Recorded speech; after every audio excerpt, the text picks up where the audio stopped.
अस्सलाम वालेकुम नाजरीन। पिछली किस्त के आखिर में आपने देखा कि द्रैगोस के आदमी उस्मान और सावजी तक पहुंच गए थे और उस्मान उनके सामने खड़ा हो गया था। इस किस्त के आगाज़ में काराबेला अपने आदमियों को कहता है, मार दो दोनों को। यह सुनकर वो उस्मान पर हमला कर देते हैं। इतने में अर्तुल और दो सिपाही वहां पहुंच जाते हैं और लड़ाई शुरू हो जाती है।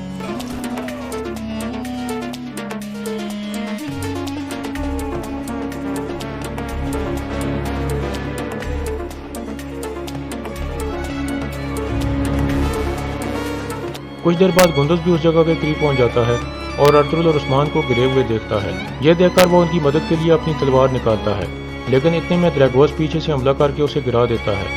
गुंदुज बेहोश हो जाता है। द्रैगोस बहुत खुश होता है। इसी दौरान अर्तुल और उस्मान द्रैगोस के आदमियों से लड़ने में मसरूफ थे। द्रैगोस गुंदुज को खींचकर एक तरफ ले जाता है। इसी दौरान अर्तुल के दोनों साथी सिपाही गिर जाते हैं, जबकि उस्मान को भी एक आदमी नीचे गिरा देता है और फिर उसे मारने के लिए तलवार हवा में बुलंद करने लगता है।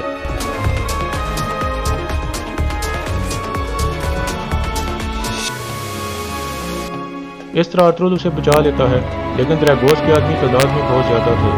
वो हमला करने ही वाले थे कि अर्तुल के दूसरे साथी वहां पहुंच जाते हैं। उन्हें देखकर काराबेला कहता है, अर्तुल, हम जल्द या देर से दोबारा मिलेंगे। ये कहकर वो अपने साथियों समेत भाग जाता है। अर्तुल के सिपाही पास आ जाते हैं। सावजी बेहोश था। अर्तुल उसके लिए परेशान हो जाता है और उसे होश में लाने की कोशिश करने लगता है। इसी दौरान द्रैगोस गुंदुज को घोड़े पर डालकर कहीं ले जा रहा था। अर्तुल गुस्से में उस्मान से पूछता है, क्या हुआ है सावजी को? उस्मान कहता है, मैं यहाँ शिकार करने आया था बाबा।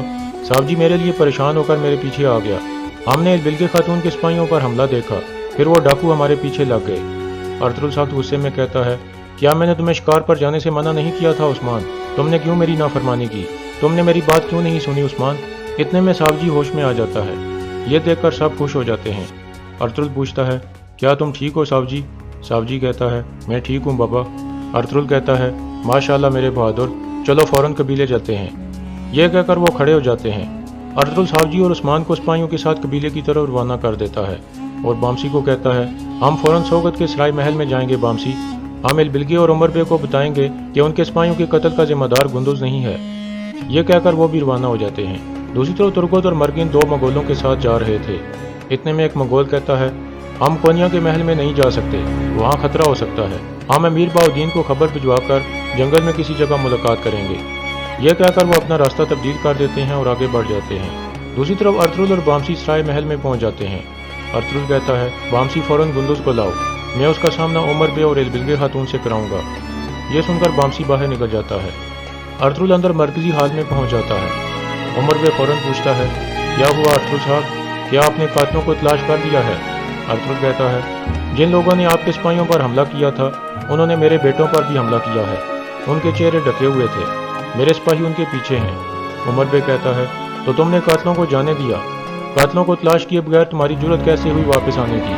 अर्तुल कहता है, मेरे बेटे उस्मान और सावजी हमले की गवाह हैं। मैं आपको बता रहा हूँ कि डाकुओं ने उन्हें भी कत्ल करने की कोशिश की थी। उमर बे कहता है, पहले तुम्हारे बेटे गुंदुज ने हमारे सिपाहियों को कत्ल किया और फिर वो कैद खाने से भाग गया। मैं तुम्हारे झूठों पर यकीन नहीं करूँगा अर्तुल। अर्तुल कहता है, ये क्या कह रहे हो उमर साहब, गुंदुज कैसे कैद खाने से भाग सकता है? उमर बे कहता है, मेरी बेटी ने अपनी आंखों से देखा है। गुंदुज के साथी ने बताया है कि वो कैसे कैद खाने से भाग गया। यह सुनकर अर्तुल बिल्गे से पूछता है, आप कैद खाने में क्या कर रही थी बिल्गे खातून?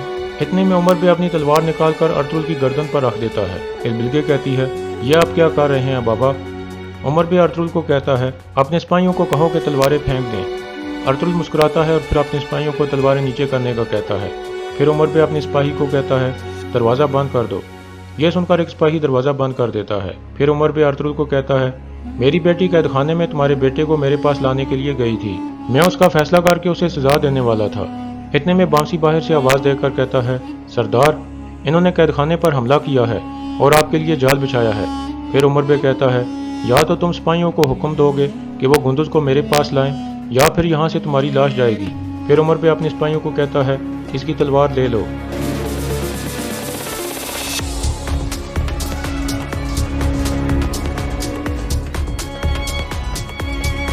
इस तरह अर्तुल उमर बे की गर्दन पर तलवार रख देता है और कहता है, अपने सिपाहियों को कहो कि तलवारें फेंक दें। उमर बे कहता है, तलवारें फेंक दो। उसके सिपाही तलवारें फेंक देते हैं। अर्तुल कहता है, दरवाज़ा खोलो। ایک سپاہی جا کر دروازہ کھول لیتا ہے۔ وامسی اور دوسرے سپاہی اندر آ جاتے ہیں۔ پھر ارطغرل کہتا ہے تم لوگوں کی ضرورت کیسے ہوئی قید خانے سے آدمی نکالنے کی کوشش کرنے کی؟ فیصلہ کرنا اور سزا دینا تمہارا کام نہیں ہے جب ہم یہاں موجود ہیں۔ ہم آپ سب کی تلواریں لے لیں گے، آپ لوگ سرائے محل میں حراست میں رہیں گے۔ اگر آپ لوگوں نے ایک بھی مزید بیوقوفی کی تو میری تلوار آپ کا سر اتار دے گی۔ پھر ارطغرل عمر بے کو چھوڑ دیتا ہے اور کہتا ہے بلگے خاتون اپنے بابا کو کمرے میں لے جاؤ۔ یہ سن کر وہ اپنے والد کو پکڑ کر باہر نکل جاتی ہے۔ پھر ارطغرل کہتا ہے عبدالرحمن عمر قبیلے کے سپاہیوں کی تلواریاں اکٹھی کر لو اور وامسی تم چاگری کو میرے پاس لاؤ، میں اس سے بات کرنا چاہتا ہوں۔ دوسری طرف عثمان اور سازی واپس قبیلے میں پہنچ جاتے ہیں۔ خانہ خاتون انہیں دیکھ کر بہت خوش ہو جاتی ہے۔ دوسری طرف گورنر کی بیٹی ایرین اپنی سہیلی کے ساتھ سوگت پہنچ جاتی ہے۔ مکیز انہیں خوش آمدید کہتا ہے۔ ایرین کہتی ہے میں یہاں ایک اہم معاملے کے لیے آئی ہوں مکیز۔ مکیز کہتا ہے میں آپ کی کیا مدد کر سکتا ہوں؟ ایرین کہتی ہے میں گندل سے ملنا چاہتی ہوں، میں نے سنا ہے وہ قید خانے میں ہے۔ مکیز کہتا ہے وہ قید خانے میں تھا لیکن بھاگ گیا ہے۔ ارطغرل صاحب نے عثمان اور ساوجی کو تلاش کر لیا ہے لیکن گندز غائب ہو گیا ہے۔ آپ گندز صاحب سے کیوں ملنا چاہتی تھی؟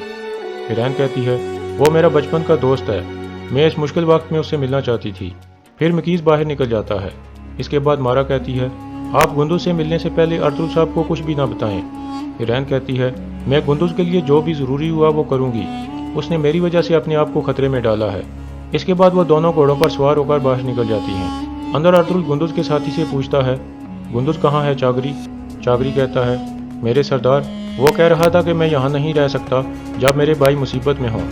ارطغرل پوچھتا ہے اور اب وہ کہاں ہے؟ چاگری کہتا ہے یہ مجھے نہیں پتا سردار، یقیناً وہ اپنے بھائیوں کے بارے میں سن کر واپس آ جائے گا۔ ارطغرل چاگری کے قریب آ کر کہتا ہے دیکھو بیٹا، اس دن تم نے بھی گندز کی طرح مجھ سے جھوٹ بولا، تم نے مجھے نہیں بتایا کہ وہ کہاں سے آ رہا تھا۔ اگر تم نے سچ نہ بتایا تو ہم نہ ہی گندز کا نام صاف کر سکیں گے اور نہ ہی ان سپاہیوں کے قاتلوں کو تلاش کر سکیں گے۔ اب مجھے بتاؤ کہ تم دونوں اس دن کہاں سے آ رہے تھے؟ چاگری کہتا ہے یہ پیار کا معاملہ ہے سردار، گندز ایک لڑکی کے ساتھ تھا۔ ارطغرل پوچھتا ہے کون ہے وہ لڑکی؟ چاگری کہتا ہے گورنر یانس کی بیٹی ایرین۔ یہ سن کر ارطغرل حیران ہو جاتا ہے اور کچھ سوچنے لگتا ہے۔ دوسری طرف کائی قبیلے میں تھیوکلس کی طبیعت سخت خراب ہو جاتی ہے۔ تھیوکلس کی بیٹیاں سخت پریشان ہو کر رونے لگتی ہیں۔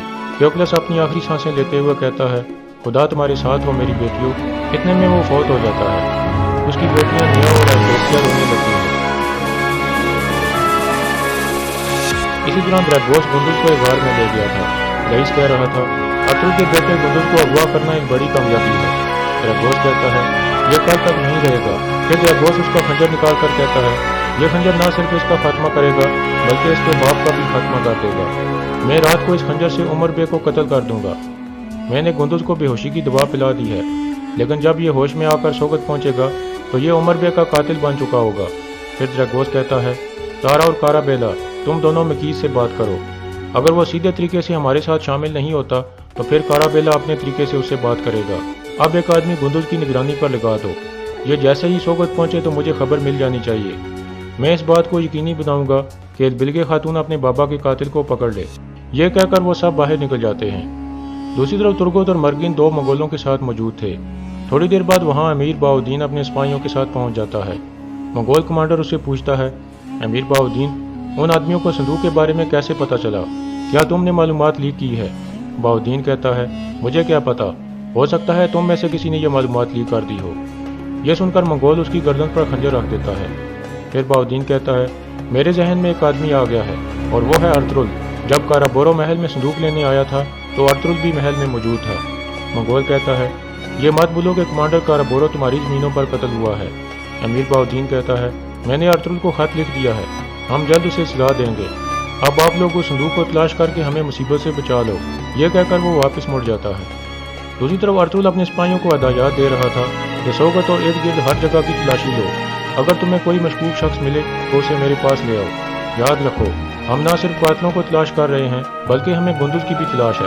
اتنے میں عبدالرحمن اندر آ کر کہتا ہے سردار امیر بہاؤالدین نے یہ خط بھیجا ہے۔ ارطغرل خط کھول کر پڑھنے لگتا ہے۔ اس کے بعد وہ کہتا ہے اسے پتہ چل گیا ہے کہ ہمارے قبیلے میں عمر بے کی گردن پر خنجر رکھا گیا تھا اور عمر قبیلے کے سپاہی قتل ہو گئے ہیں۔ اس نے کہا ہے کہ وہ ایک کمانڈر کی ذمہ داری لگائے گا جو پتہ لگائے گا کہ یہاں کیا ہو رہا ہے۔ رامسی کہتا ہے وہ گدڑ ہمارے لیے مصیبت پیدا کرنے کی کوشش کر رہا ہے سردار۔ اس کے بعد لگتے قلعے کا منظر سامنے آتا ہے۔ گورنر یانس غصے میں کہتا ہے عمر قبیلے کے سپاہی قتل ہو گئے، और वो इसका इल्ज़ाम आर्थर के बेटे बुलुज पर लगाना चाहते थे। कौन है ये आदमी? लईस कहता है, मैं नहीं जानता हुजूर, हो सकता है ये मामला दोनों कबीलों के दरमियान हो। गवर्नर खड़ा होकर कहता है, बकवास मत करो लईस, चाहे कुछ भी हो जाए, काई वाले कभी भी इस तरह का हमला नहीं कर सकते। ये उन बागियों का काम हो सकता है जो सोगत पर कब्जा करना चाहते हैं, लेकिन हम ये मसला थियोक्लिस के बगैर हल नहीं कर सकते, क्योंकि उसके पास वो मालूमात है जिससे हम उन बागियों की शिनाख्त कर सकते हैं। अब जाओ और उसे तलाश करो। यह सुनकर लईस बाहर निकल जाता है। दूसरी तरफ काई कबीले में आयमा खातून और हकीम अर्तुक थियोक्लिस की बेटी से अफसोस करते हैं। हकीम अर्तुक कहता है, आप जब तक चाहे यहाँ रह सकते हैं। इसके बाद हकीम अर्तुक दवाइयाँ उठाकर देखने लगता है और फिर कहता है, आपके बाबा की हालत खतरे में नहीं थी, क्या कोई और भी यहाँ आया था? एवदोकिया कहती है, मैं सिर्फ 2 दफ़ा कुएं से पानी लेने गई थी, मैंने किसी को अंदर दाखिल होते हुए नहीं देखा। आर्तो कहता है, मैं इस मामले का बगौर जायजा लूंगा और इन दवाओं को चेक करूंगा। इसी दौरान बाहर थियोक्लिस की छोटी बेटी निया भी रो रही थी। इतने में उस्मान उसके पास आकर बैठ जाता है और कहता है, मुझे अफसोस है निया। निया कहती है, शुक्रिया उस्मान। उस्मान उसे हार देते हुए पूछता है, क्या ये वही हार है? निया कहती है, हाँ ये वही हार है, ये मेरे बाबा की वाहिद चीज़ है मेरे पास, मैं इसे तसल्ली कर लूँगी। तुम बहुत बहादुर हो उस्मान, तुमने हमारे लिए अपनी जान खतरे में डाल दी। उस्मान कहता है, मैंने वही किया जो ज़रूरी था, अगर तुम्हें किसी चीज़ की ज़रूरत हो तो मुझे बताना। निया कहती है, शुक्रिया उस्मान।